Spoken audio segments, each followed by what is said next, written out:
है कैसे हो आप सभी। तो आज इस वीडियो में हम डिस्कस करेंगे इंडियन पॉलिटी का इम्पोर्टेंट टॉपिक, और वो है आपके इम्पोर्टेंट सुप्रीम कोर्ट जजमेंट। आप जानते हैं अक्सर आपसे एग्जाम में फेमस एक केस दे दिया जाता है और उससे ऊपर पूछ लिया जाता है कि सुप्रीम कोर्ट ने कौन से सब्जेक्ट के ऊपर या फिर कौन सा सब्जेक्ट जो है पर्टिकुलर केस में सामने आया था, या फिर संविधान के कौन से प्रोविज़न के बारे में इस पर्टिकुलर केस में डिस्कस किया गया था। तो ये इंपॉर्टेंट है और चलिए इस वीडियो को आज डिस्कस करते हैं। सभी केस हम वन बाय वन डिस्कस करेंगे और ये आपके सभी एग्जाम के लिए इंपॉर्टेंट है, चाहे आपका एसएससी का है, चाहे आपका स्टेट पीसीएस का, या फिर आपका यूपीएससी का। चलिए इस वीडियो को शुरू करते हैं और आगे बढ़ते हैं। तो सबसे पहला केस है आपका ए गोपालन केस। मैं आपको चाहूँगा जो स्टेट पीसीएस वाले हैं, एसएससी वाले हैं, वो इन केसेस के ईयर भी नोट कर लें, क्योंकि आपसे अक्सर क्रोनोलॉजिकल ऑर्डर भी पूछ लिए जाते हैं इन केसेस को देकर। तो ए गोपालन केस 1950, इसमें क्या डिस्कस किया गया था? Preventive detention. इसमें सुप्रीम कोर्ट ने कहा था कि यदि अकॉर्डिंग टू लॉज प्रोसीजर के अकॉर्डिंग प्रिवेंटिव डिटेंशन हुई है तो वो वैलिड है। तो किसकी बात करी गई थी ए गोपालन केस में? प्रिवेंटिव डिटेंशन एक्ट की। आगे बढ़ते हैं रमेश थापर केस 1950। इसमें किसके बारे में डिस्कस किया गया था? Freedom of speech and expression. किसके बारे में डिस्कस किया गया था? Freedom of speech and expression. Next है शंकरी प्रसाद केस 1951। अब इसके में क्या डिस्कस किया गया था? इसमें डिस्कस किया गया था कि जो कॉन्स्टिट्यूशन को अमेंड करने की पावर, जो अथॉरिटी है, जो पार्लियामेंट को दी गई है आर्टिकल 368 के अंदर, ठीक है, वो फंडामेंटल राइट जो कि हमारे पार्ट 3 में है कॉन्स्टिट्यूशन में, उनके ऊपर भी वैलिड होती है। तो सीधा सीधा मतलब ये है कि जो पार्लियामेंट है वो फंडामेंटल राइट्स को क्या कर सकती है? अमेंड कर सकती है, ठीक है। बेरूबार यूनियन केस। बेरूबार यूनियन केस क्या था? देखिए, जब भारत पाकिस्तान अलग हुआ तो कुछ टेरिटोरियल डिस्प्यूट पाकिस्तान और भारत के बीच में चल रहे थे, चाहे वो असम में थे, चाहे वो त्रिपुरा में थे, चाहे वो वेस्ट बंगाल में थे, चाहे वो पंजाब में थे। अब इन्हीं को सेट करने के लिए क्या हुआ, हमारे पाकिस्तान के प्रधानमंत्री फ़िरोज़ खान नून और भारत के प्रधानमंत्री जवाहरलाल नेहरू, उनके बीच में 1958 में एग्रीमेंट साइन हुआ, जिसको नेहरू नून एग्रीमेंट बोलते हैं। इसके तहत डिसाइड किया गया कि जो टेरिटरीज डिस्प्यूट हैं इंडिया और पाकिस्तान के बीच, ठीक है, उसको सेटल किया जाएगा एनक्लेव का एक्सचेंज करके। और इसी बीच में बेरूबारी एक जगह है वेस्ट बंगाल के अंदर, जिसका कुछ हिस्सा पाकिस्तान में चला गया था। उसी के चलते बस ये केस फिर जो है सुप्रीम कोर्ट में पहुंच गया कि कैसे आप एक भारत की टेरिटरी को जो है किसी भी दूसरे देश को कैसे दे सकते हो। दरअसल इस केस में क्या कहा गया केंद्र सरकार के द्वारा कि हमारे पास आर्टिकल 3 के तहत पावर है कि हम किसी भी स्टेट की बाउंड्री को अल्टर कर सकते हैं, घटाया बढ़ा सकते हैं। उसके पीछे दलील दी गई, ठीक है, आप घटा बढ़ा तो सकते हो आर्टिकल 3 के अंतर्गत, पर ये कहाँ पे लिखा है कि आप उस टेरिटरी को जो है किसी दूसरे देश को दे सकते हो। तो इसी बारे में जो बेरूबारी पूरा यूनियन केस था, ठीक है। तो ये इसमें क्या चैलेंज किया गया था? Parliament's authority to transfer the territory of Berubari to Pakistan, ठीक है। अब और कौन से आर्टिकल के बारे में इसमें चर्चा करी गई? आर्टिकल 3। अब देखिए, चूंकि एग्रीमेंट साइन हो गए थे और सारा कुछ फाइनलाइज हो गया था, अब ये मामला सुप्रीम कोर्ट में चला गया। तब फिर क्या, तो जो हमारी केंद्र सरकार है उसको सभी एग्रीमेंट्स को वैलिड करने के लिए क्या करना पड़ा? 9th अमेंडमेंट एक्ट लेकर आना पड़ा, ठीक है। आगे बढ़ते हैं। गोलकनाथ केस। गोलकनाथ केस में क्या डिस्कस किया गया था? इसमें 2 बातें डिस्कस करी गई थी। पहली ये कि कोई भी अमेंडमेंट क्या लॉ है, और दूसरा ये कि फंडामेंटल राइट है, क्या उसको अमेंड किया जा सकता है या नहीं। गोलकनाथ केस 1967। नेक्स्ट है Keshavananda Bharati case, the most famous case, ठीक है। बेरूबारी केस के बाद केशवनंदा भारती केस। अब इसमें आपने एक कंसेप्ट सुना होगा इंडियन कॉन्स्टिट्यूशन के अंदर, बेसिक स्ट्रक्चर ऑफ कॉन्स्टिट्यूशन, जो केशवनंदा भारती केस में सामने आया। The core structure of constitution supreme court के डिसीजन से यहाँ पे डिफाइन हो गया। अब सुप्रीम कोर्ट ने कहा ठीक है भाई, जो पार्लियामेंट है उसके पास पावर है संविधान को अमेंड करने की, फंडामेंटल राइट को भी अमेंड कर सकती है, लेकिन ऐसा कोई भी अमेंडमेंट जो संविधान के बेसिक स्ट्रक्चर को ख़त्म करेगा, उसको चेंज करेगा, वो क्या होगा? नल एंड वॉइड होगा। तो बेसिक स्ट्रक्चर ऑफ कॉन्स्टिट्यूशन का कंसेप्ट आया केशवनंदा भारती केस में सामने। नेक्स्ट है इंदिरा नेहरू गांधी वर्सेस राजनारायण केस। ये द मोस्ट फेमस केस है भाई। ये भी इलाहाबाद कोर्ट में जब ये केस गया था ना, राजनारायण ने केस किया था कि इंदिरा गांधी ने इलेक्शन जीतने के लिए धोखाधड़ी की है। तो ये कोर्ट में प्रूव भी हो गया और इलाहाबाद हाई कोर्ट ने डिसीजन भी दिया कि जो इंदिरा गांधी ने इलेक्शन लड़ा है वो क्या है? नल एंड वॉइड है। तो इसके बीच फिर क्या हुआ, इंदिरा गांधी ने 39th अमेंडमेंट एक्ट पास किया, जिसके तहत आर्टिकल 329A को ऐड किया गया। अभी इस आर्टिकल 329A में कुछ प्रोविजन थे जिससे जितनी भी कोर्ट थी हमारे इंडिया के अंदर, उनकी पावर थी जो पार्लियामेंट प्राइम मिनिस्टर के इलेक्शन को लेके, वो क्या हो गई थी, छिन गई थी। अब वो क्या प्रोविज़न थे आर्टिकल 329A में, मैं आपको बताता हूँ। इसमें क्या प्रोविज़न कहे गए थे कि यदि कोई भी मेंबर ऑफ पार्लियामेंट है वो प्राइम मिनिस्टर बना या फिर स्पीकर बना, ठीक है, तो आप उसके इलेक्शन को ना किसी भी कोर्ट के सामने चैलेंज नहीं कर सकते, ठीक है। अब ठीक है कि किसी कोर्ट के सामने चैलेंज नहीं कर सकते, लेकिन चैलेंज करेंगे कहाँ पर, तो इसमें कहा गया इसके लिए एक अलग से बॉडी बनाई गई थी पार्लियामेंट के द्वारा कि वहाँ पे आप जाके इस इलेक्शन को चैलेंज कर सकते हो। फिर इसके अंदर आर्टिकल 329A में क्लोज 4 था जिसमें कहा गया था कि जो प्राइम मिनिस्टर है वो जो स्पीकर है, ठीक है, उसके इलेक्शन को कोई भी कोर्ट वॉइड करार नहीं दे सकती, ठीक है। इसके अलावा यदि कोई भी कोर्ट ने ये डिसीज़न पारित किया है पहले कि किसी भी प्राइम मिनिस्टर या फिर स्पीकर के इलेक्शन को वॉइड करार दिया है, तो वो डिसीजन कोर्ट का अपने आप में क्या हो जाएगा, नल एंड वॉइड हो जाएगा। तो ये क्लोज 4 था। फिर क्लोज 5 में आगे आर्टिकल 329A में क्या कहा गया था कि सुप्रीम कोर्ट के पास जो भी अपील पेंडिंग हैं, ठीक है, इलेक्शन को लेके, प्राइम मिनिस्टर और स्पीकर के इलेक्शन को लेके, वो आप अपने आप ही क्या हो जाएंगी, डिस्पोज ऑफ हो जाएंगी। तो ये कुछ प्रोविज़न थे जिसके चलते सुप्रीम कोर्ट को सामने आना पड़ा और जो आर्टिकल 329A के क्लोज 4 था उसको ख़त्म करना पड़ा, ठीक है। तो इंदिरा नेहरू गांधी वर्सेस राजनारायण केस 1975। इसमें सुप्रीम कोर्ट ने कहा कि जो 39th अमेंडमेंट है वो वियोलेट करता है principle of separation of power by putting a purely judicial function in hands of legislature. आगे बढ़ते हैं। मेनका गांधी केस 1978। मेनका गांधी केस जुड़ा है राइट टू पर्सनल लिबर्टी से। दरअसल सुप्रीम कोर्ट ने इस केस में जो आर्टिकल 21 है उसके स्कोप को एक्सपेंड किया और कहा कि जो फ्रीडम टू गो अब्रोड है वो भी राइट टू पर्सनल लिबर्टी के अंतर्गत आता है।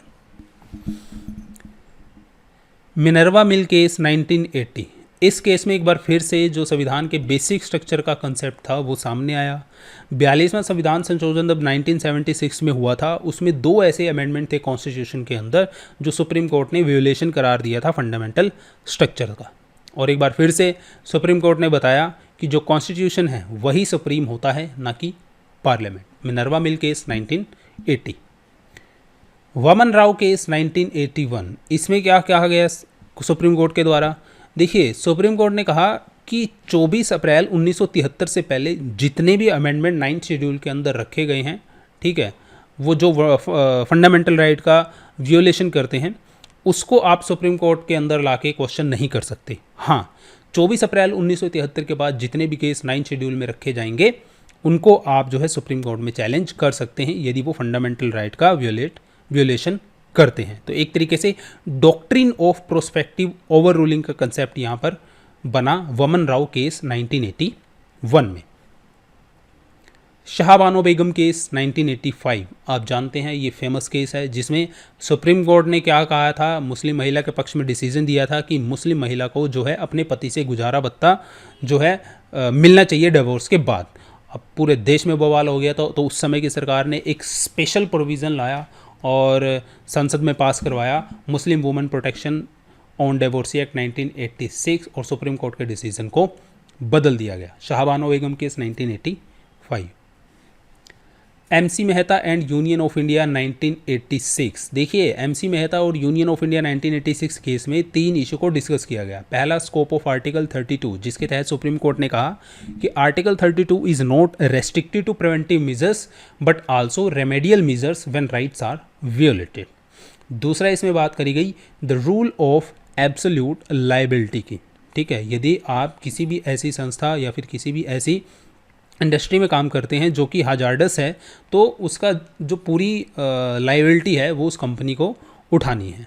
दूसरा है इशू ऑफ कंपनसेशन, ठीक है, तो इस पे सुप्रीम कोर्ट ने कहा कि जो अमाउंट ऑफ कंपनसेशन है वो must be correlated to the magnitude and capacity of the industry so that it will be deterrent. तो ये था MC Mehta and union of India case 1986। Next है G Indira Sawhney and union of India 1992। ये जुड़ा हुआ है जी सीधा सीधा ओबीसी रिजर्वेशन को लेके, ठीक है।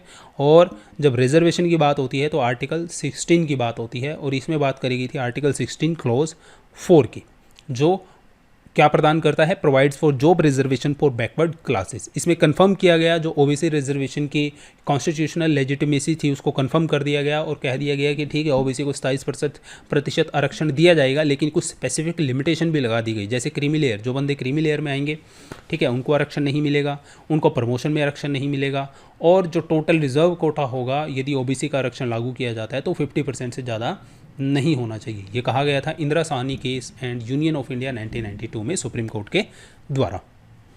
नेक्स्ट है जी एसआर बोमानी केस 1994। अब इसमें क्या है, देखिए भाई एसआर बोमानी केस बहुत फेमस है।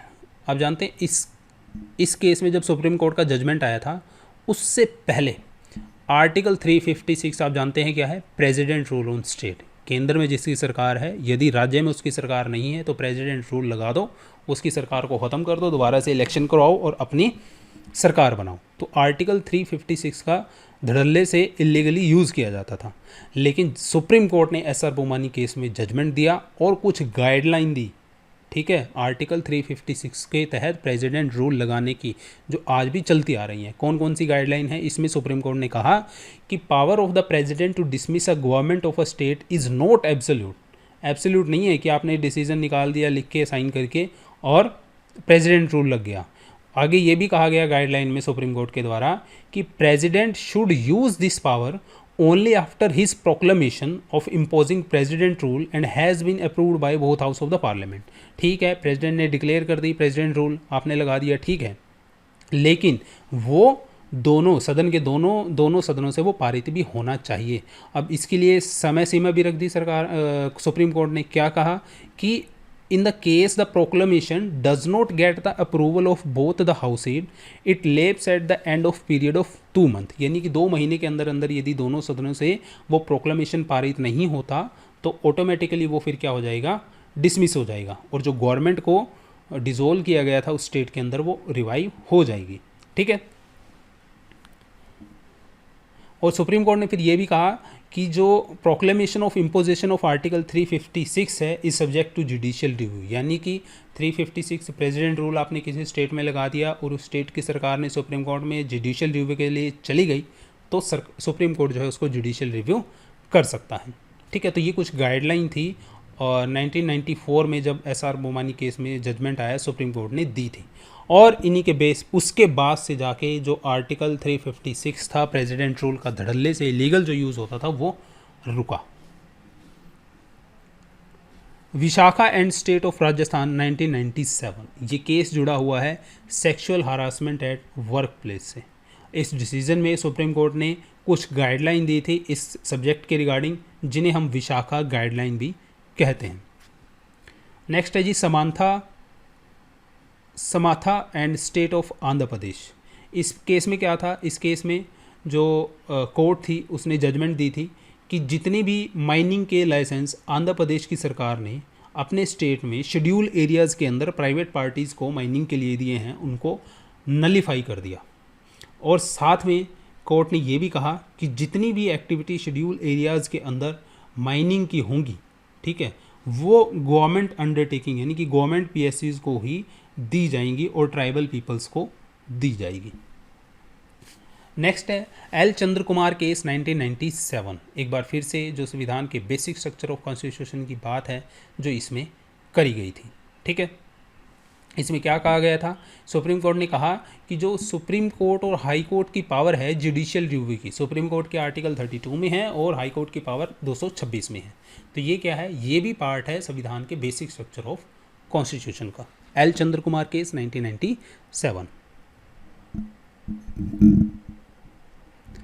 Lily Thomas versus union of India 2000। इसमें क्या कहा गया, इसमें सुप्रीम कोर्ट ने कहा था कि यदि भाई कोई भी हिंदू है, ठीक है, उसकी एक मैरिज हुई और दूसरी मैरिज करने के लिए उसने मुस्लिम धर्म अपना लिया तो उसकी जो पहली वाली मैरिज है वो नल एंड वॉइड नहीं होगी, ठीक है, ठीक है, वो वॉइड तभी होगी, नल एंड वॉइड उसकी पहली वाली मैरिज तभी होगी जब उसका निपटारा हिंदू मैरिज एक्ट के अकॉर्डिंग किया जाएगा। ये था Lily Thomas versus union of India case 2000। Next है IR. Coelho and state of Tamil Nadu. ठीक है, अब इसमें क्या कहा गया था? इसमें कहा गया था कि the judgment held that if a law is included in the 9th schedule of Indian constitution it can still be examine and confronted in court. ठीक है, आप जानते हैं कि 9th शेड्यूल में यदि कोई भी अमेंडमेंट वगैरह केस वगैरह जो है रख दिया जाता है पार्लियामेंट के द्वारा, तो कहा जाता है कि उसको जुडिशियल रिव्यू नहीं कर सकते। अभी मैंने आपको बताया था 24 अप्रैल 1973 की तारीख कि उससे पहले यदि कोई केस रखें और जो फंडामेंटल राइट का उल्लंघन करते हैं उसको तो आप सुप्रीम कोर्ट में नहीं लेके आ सकते, क्वेश्चन नहीं कर सकते। लेकिन हाँ, 24 अप्रैल 1973 के बाद यदि कोई भी केसेस को 9th शेड्यूल में रखा जाएगा तो वो जुडिशियल रिव्यू के अंतर्गत आएंगे। ये भी मैंने अभी आपको बताया था। नेक्स्ट है पेडोफिलिया केस 2011। देखिए जी, पेडोफिलिया केस जो जुड़ा हुआ है वो जुड़ा हुआ है सेक्सुअल अब्यूज़ ऑफ चिल्ड्रन को लेके। इसमें क्या हुआ था कि एक हाई कोर्ट ने डिसीजन पास कर दिया था, बॉम्बे हाई कोर्ट ने, और जो 2 इंडिविजुअल थे जो यूनाइटेड किंगडम से बिलोंग करते थे उनको सेक्सुअल अब्यूज़ ऑफ चिल्ड्रन के केस में 6 साल की सज़ा दी गई थी। ठीक है, और इसको सुप्रीम कोर्ट में जब चैलेंज किया गया तो सुप्रीम कोर्ट ने बॉम्बे हाई कोर्ट के डिसीजन को बरकरार रखा था। ठीक है, पेडोफिलिया केस 2011। अरुणा शानबोग केस 2011। अब ये किससे जुड़ा हुआ है? ये जुड़ा हुआ है जी पैसिव एथुनेशिया से लेकर इच्छा मृत्यु से जुड़ा हुआ ये केस है, right to die with dignity से। अरुणा शानबोग जिसने 42 साल अपनी ज़िंदगी के, ठीक है, एक ऐसी अवस्था में बताई कि वो अंधी थी, पैरालाइज थी और बहरी थी। ठीक है, तो इच्छा मृत्यु को वो मांग कर रही थी। तो अरुणा शाहनबाग केस 2011 जुड़ा हुआ है पैसिव एथुनेशिया से। आगे है जी नोटा जजमेंट 2013, जिसमें कि सुप्रीम कोर्ट ने आदेश दिया था इलेक्शन कमीशन को कि एक नोटा का बटन भी जो है आप बैलेट यूनिट में दीजिए। ठीक है, जिससे नोटा का मतलब क्या होता है? None of the above. तो नोटा बटन से जुड़ा हुआ है नोटा जजमेंट 2013। और इसमें सुप्रीम कोर्ट ने क्या कहा था कि right to vote and the right to vote none of above, ये दोनों ही क्या हैं? फंडामेंटल राइट्स हैं वोटर के। फिर एक बार दोहरा देता हूँ, right to vote and the right to vote none of the above are both fundamental right of voters. Lily Thomas and union of India 2013, इसमें क्या कहा गया था कि यदि किसी एमएलए, एमपी या फिर एमएलसी को 2 साल की जेल हो जाती है, सेंटेंस 2 साल की जेल हो जाती है, तो उसकी सीट क्या हो जाएगी? वैकेंट मानी जाएगी। ठीक है, वो अपनी सीट खो देगा हाउस से इमीडिएटली।